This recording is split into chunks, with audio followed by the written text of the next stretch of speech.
Okay, hello. I've appreciated the responses, but now I have a video for you. I was kind of still hoping that you can help me out. Not really jerry-rigging anything. Oh, sorry, ignore the tire. I was just checking for beads, so I have to re-bead it. You can see the bubbles. But just with the limited experience and tools I have, my CV axle is boot tore. Replacing this, I put WD-40 for overnight.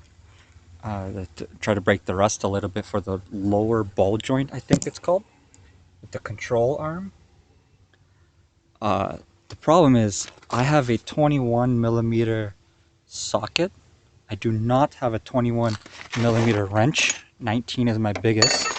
And I'm certainly going to ask a neighbor, a friend. I already messaged them, so we'll see. But what I was thinking, if it's okay to do this kind of thing,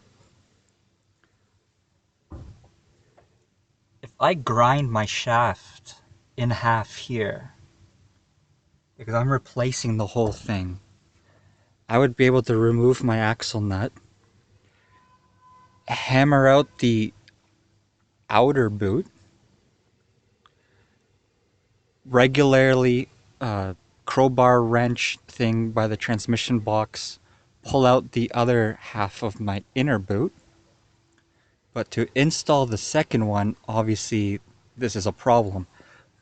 But to install the second one, I would actually be able to then put my socket onto the lower ball joint, which is covered by the boot. So if I shattered my CV axle, because I'm not using it anymore, I'd be able to fully disassemble the car afterwards to install the new axle in one piece. Can I grind this? Is it okay? I have a grinder and a cutting disc. I don't know if the sparks or anything, I don't know. I can take off this. It's all torque.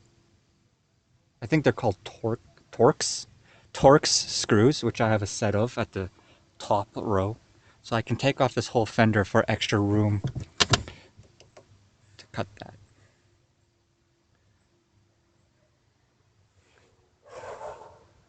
Do I have to take off this one?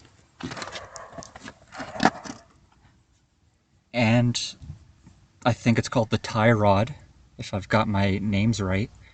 Do I have to take off the tie rod and the lower to pull out the whole hub? Will I even still be able to? Because I only need room for the axle. Thanks.